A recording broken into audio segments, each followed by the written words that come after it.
안녕하십니까. 건설산업비전 포럼 제2차 정부주택정책 토론회를 설명하겠습니다.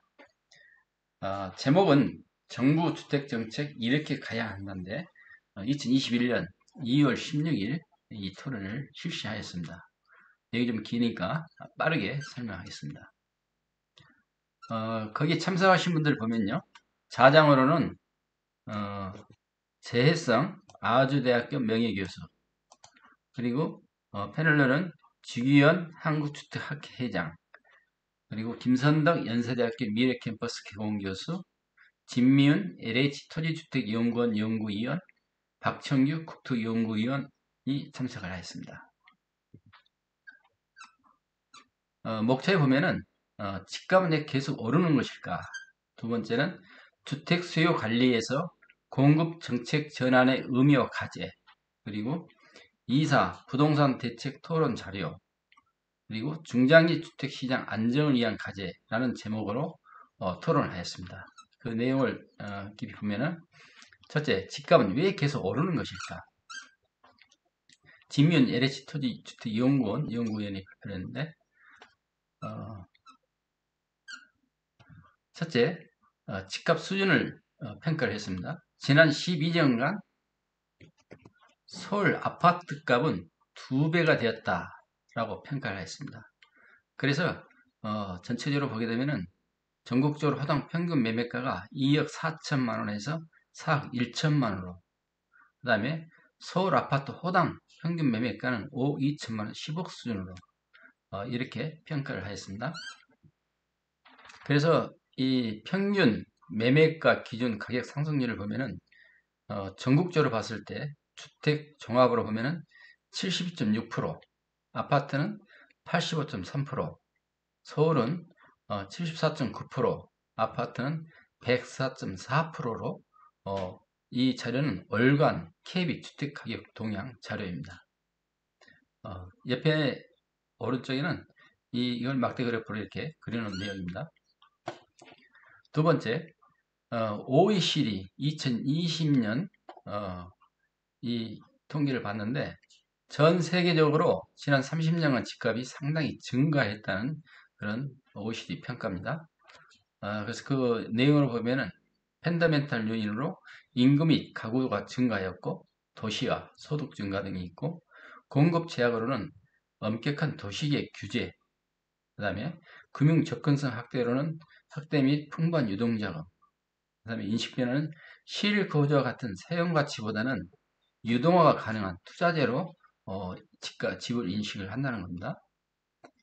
이 표는 지금 쭉 이렇게 집값이 2015년 1분기부터 2020년 1분기까지 증가 추세를 보이는 그 표를 보여주고 있습니다. 그래서 이 우리나라가 집값 상승하는 원인 5가지를 가설을 봤는데 첫 번째는 저금리와 풍부한 유동성, 두 번째는 투기 수요 가세설. 어떻게 보면은 이 투기 수요가 상당히 문제가 되고 있는 거죠. 그 다음에는 정부 정책의 규제, 면역설, 네 번째는 공급 부족 근학설, 다섯 번째는 수요 파설, 이렇게 5가지로 나눠볼 수 있습니다. 그래서 첫째 원인을 보게 되면은 저금리와 풍부한 유동성, 지금 부동산 시장으로 자금이 많이 유입된다는 것을 설명해 주겠습니다. 그래서 저금리 지속에 따라 가행 유동성이 집값을 많이 올리고 있다. 이 내용을 지금 이 도표로 보여주고 있는 겁니다. 첫째 번 원인으로 보면은 저금리와 풍부한 유동성, 그래서 부동산 시장으로 이 자금이 많이 유입되고 있다는 것을 보여주고 있는 거죠. 그래서 이 표를 보게 되면은 지난 5년간 투자 수익률을 비교해 봤는데 주식인 경우에는 50.28%, 서울 아파트가 44.2%, 그다음에 전국 아파트가 15.7%. 그래서 단연 주식과 서울 아파트가 크게 차지하고 있는 것을 보고 있죠. 그리고 지난 10년간도 보게 되면 지금 이 표를 봤을 때 서울 아파트와 주식이 크게 차지하고 있는 걸 보고 있습니다. 두 번째는 투기 수요 가세설인데 이 내용은 실거주보다는 투자 목적이 있다는 거죠. 그래서 다주택 보유 가구를 봤는데 15년에 272.5만 가구가 19년에는 316.8만 가구로 27.7%가 증가했다는 겁니다. 그래서 이제 유럽 21개국 다주택자 보유를 비교를 해보면 15.1%니까 우리나라가 상당히 높은 거죠. 그다음에 법인 거래 및 갭 투자 증가. 여기 보면은 18년도에 2.6만 개에서 19년에 3.3만 개로 증가했고 임대업도 17년 4.2만 개에서 18년 4.5만 개로 증가한 것을 보고 19년에 4.9만 개로 증가한 것을 보여주고 있습니다. 그래서 다주택 이상 보유 가구에 대한 비중을 쭉 봤는데 2015년부터 2019년까지 계속 증가 추세를 보여주고 있습니다. 다음으로는 투기 수요 가세설인데요. 이거는 가다한 잦은 주택 거래, 즉 단기 거래를 얘기하고 있는데 그레이벌 주택 매매 인구 1000인당 15건인 반면 한국은 20건, 즉 다시 말해서 한국이 좀 높다는 거죠. 그리고 이제 규제 강화에도 불구하고 2020년 매매 거래는 최고치를 경신했다. 그 밑에 이제 내용을 보니까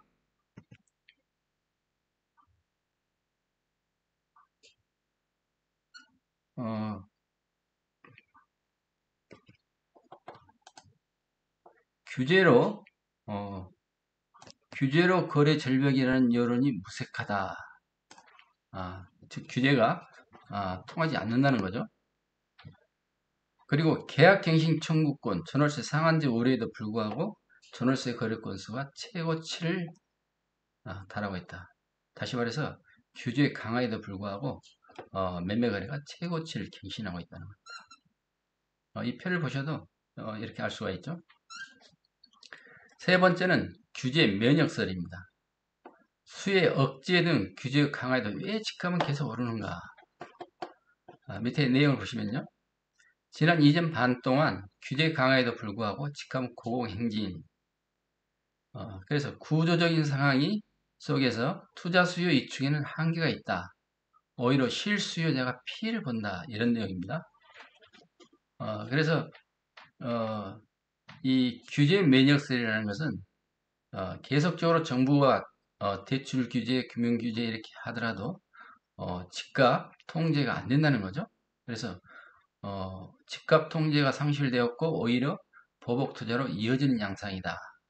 즉 규제 강도가 세면 셀수록 오히려 가격이 더 급등하는 이산 형상을 초래한다라는 이 표를 보여주고 있는 거죠. 네 번째는 공급 부족설입니다. 한국은 세계에서 가장 공급이 탄력적인 국가다. 그래서 주택 보급률이 2019년대 104.8%, 그리고 한국은 OECD 국가 중 신규 주택 건설이 가장 많은 나라다.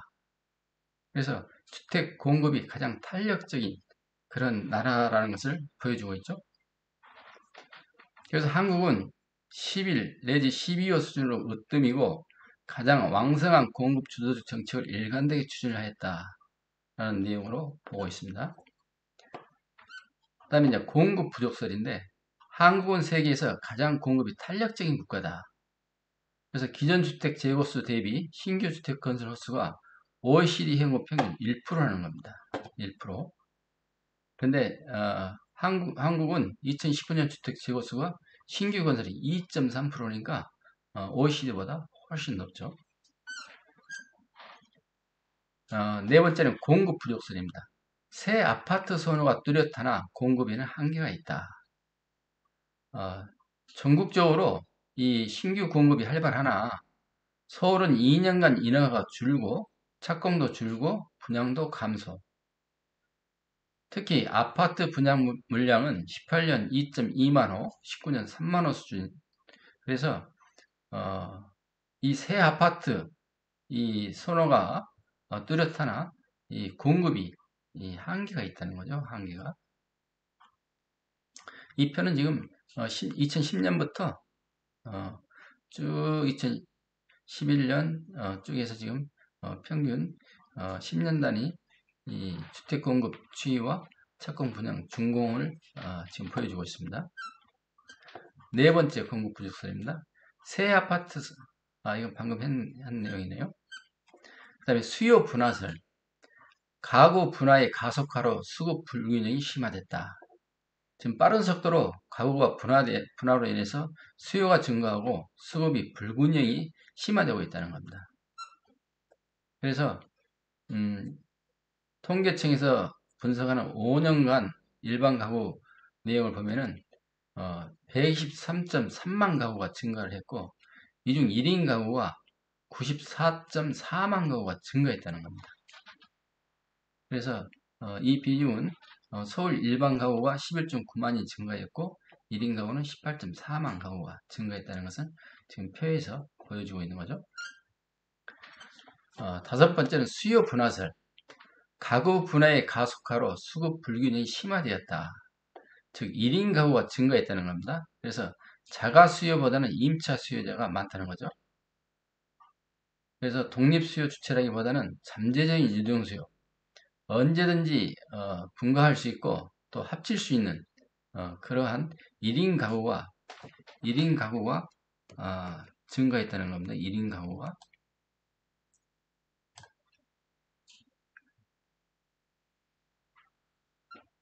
자, 그러면 집값 안정화하고 부담을 안 하기 위해서는 어떻게 할 것인가?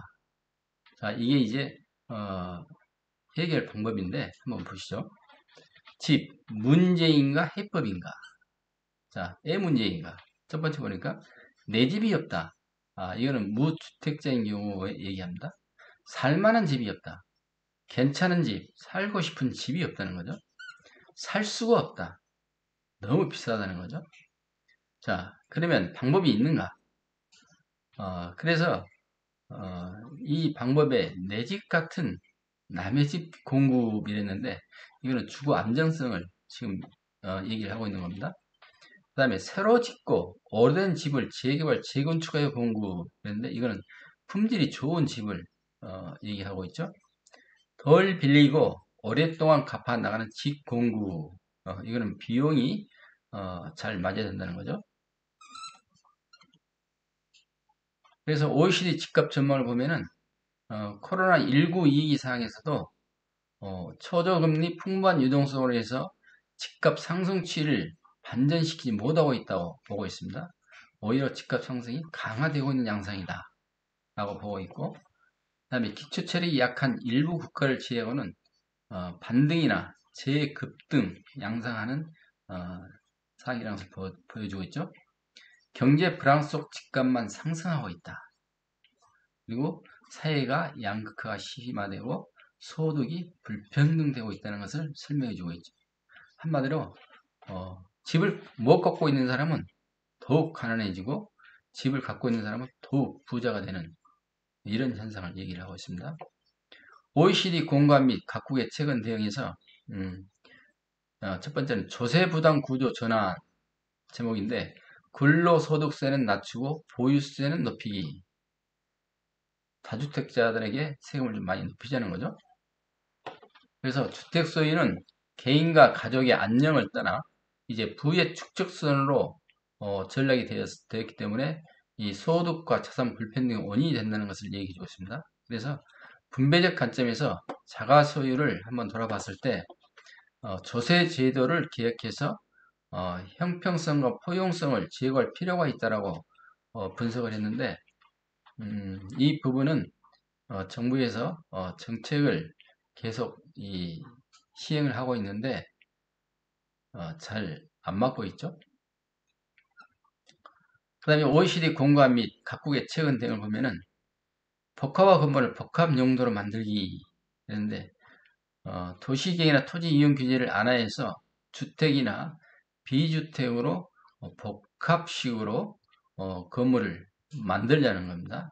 그래서 이거는 공공서비스나 인프라 확충하고 대중교통을 연계해서 복합적인 도시 라이프를 지원할 수 있는 그런 시설로 하자는 거죠. 그 다음에는 어떤 주택을 공급할 것인가, 네.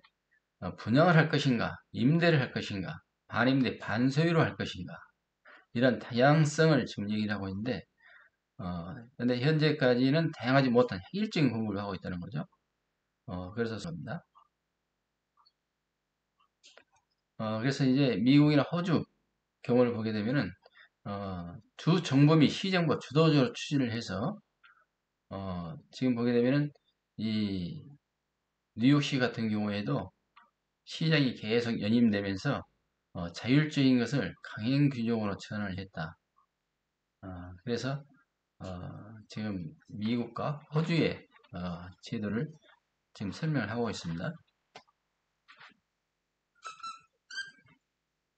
그 다음 이제 뉴질랜드인데요. 뉴질랜드는 지금 이제 저소득층 자가 취득이 영위할 수 있고 구입비를 부담 안 할 수 있는 그런 정책을 시도를 했다는 겁니다. 그래서 지분 공유자가 취득할 수 있고 그 다음에 집값의 5%로 자가에 진입할 수 있다는 겁니다. 그 다음에 5년 임차 거주 지분 공유 방식으로 자가를 취득하여서 5년 임대 거주 6년에서 15년 차에 지분 공유하는 자가주택을 자가로 취득한다라는 이런 제도를 지금 얘기를 하고 있죠. 그래서 오늘은 여기까지 지금 여러 가지 이제 토의를 했는데 지금 내용을 쭉 보면은 이런 부분에서 연구를 했습니다. 건설산업 비전 포럼에서 정부 주택 정책은 이렇게 가야 한다라는 내용이 있는데 일단 여러분들이 한번 잘 보시고 또 잘 평가를 해 보시길 바랍니다. 자, 다음에는 또 다른 내용을 가지고 설명을 드리도록 하겠습니다. 감사합니다.